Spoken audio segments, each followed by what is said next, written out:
ایک بزرگ تھے تو وہ کنویں پہ پانی بھرنے گئے تو ایک خاتون بھی مٹکے میں پانی بھر کے جانے لگی تو تھوڑا کیچڑ تھا، وہل تھا، تو ان کی نظر پڑی تو انہوں نے کہا کہ ذرا دھیان سے پاؤں نہ پھسل جائے. تو اس خاتون نے گھڑا رکھ دیا اور اس عالم سے مخاطب ہو کے کہنے لگی کہ میں اگر پھسل جاؤں گی تو کیا ہوگا، گھڑا ٹوٹ جائے گا، 2 آنے کا بازار سے اور لے آؤں گی، لیکن حضرت اگر آپ پھسل گئے تو کچھ نہیں بچے گا. عالم کا پھسلنا، عالم کا پھسلنا، ایک جہان کا پھسلنا ہے. حضرت عمر رضی اللہ تعالیٰ عنہ نے فرمایا 3 چیزیں اسلام کی عمارت کو ڈھا دیتی. پہلی چیز ذلت العالم، عالم کا پھسل جانا. جب عالم پھسلتا ہے تو معاشرہ پھسلتا ہے. عبداللہ بن معتز نے کہا کہ عالم کے پھسلنے کی مثال کشتی کے اندر ٹوٹ پیدا ہو جانا، انکسار پیدا ہو جانا، سوراخ ہو جانا ہے. چونکہ کشتی کے اندر جب سوراخ ہوتا ہے تو پھر کشتی بھی ڈوبتی ہے اور کشتی کے اوپر جو بیٹھے ہوئے ہوتے ہیں وہ بھی ڈوب جاتے ہیں.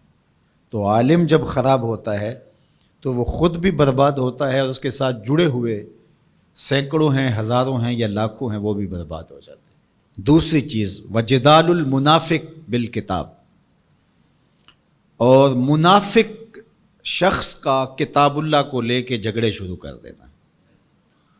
منافقین جن کے اندر نفاق بھرا ہوا ہے وہ مفسر بن جائیں، وہ قرآن لے کے بیٹھ جائیں اور لوگ ان کے فالوور بن جائیں اور وہ لوگوں کو گمراہ کر رہے ہوں. جب کسی قوم کے اندر منافق منبر و محراب کے مالک بن جاتے ہیں اور وہ قرآن سے لے کر مجادلے کر رہے ہوتے ہیں تو قومیں برباد ہو جاتی ہیں.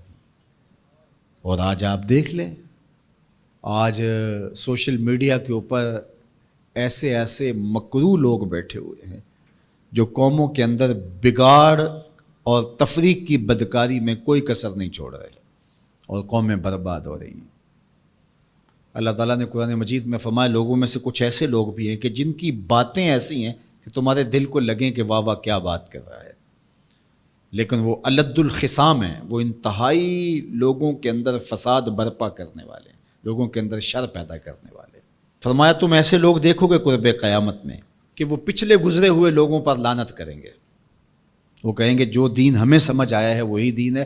ماضی کے اندر بڑے بڑے محدث، فقیہ اور بڑے بڑے بزرگ، وہ کہیں گے ان کو کیا پتہ تھا، دین کی تو سمجھ ہی ہمیں آئی. اور آج ہم دیکھتے ہیں کہ لوگ کہہ رہے ہیں کہ ہمارے جیسا تو کوئی زمانے میں ہے ہی نہیں، دین کا تو فہم ہی ہمیں ملا ہے. ماضی میں تو سارے لچھے بیچتے تھے، انہیں کیا پتا تھا دین کیا ہے. اور بزرگوں کی پگڑیاں اچھالی جانے لگی. تو کہا کہ دوسری چیز جو اسلام کو گرا دے گی وہ جدال المنافق بالکتاب، منافق کے ہاتھوں میں کتابیں آ جائیں گی اور وہ کتاب اللہ کو لے کر کے قرآن پڑھ کے حدیث پڑھ کے لوگوں کو گمراہ کر رہے ہوں گے. تیسری چیز وہ حکم الائمۃ المدلین، ان لوگوں کے ہاتھ کے اندر اقتدار آ جائے گا، ان لوگوں کے ہاتھ کے اندر قوت نافذہ آ جائے گی جو خود بھی گمراہ ہوں گے اور لوگوں کو بھی گمراہ کریں گے. جب یہ 3 چیزیں ہو جائیں، حضرت عمر نے فرمایا تو اسلام کی عمارت ڈھا دی جائے گی. جب فتوے حکمرانوں کی مرضی کے مطابق دیے جائیں گے اور وہ اپنی خواہش کے مطابق فتوے کا معیار طے کریں گے تو پھر نتیجہ وہی ہوگا جو اس وقت پوری دنیا کے اوپر مسلمانوں کا ہو گیا. اور آج اسلام دنیا کے اوپر غریب الوطن ہے.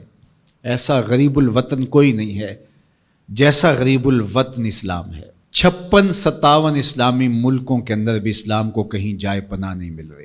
اج دین نبی دا وانگ یتیماں کر کر تکے کھاوے، کتھوں لباں عمر بہادر جڑا روندے نوں گل لاوے.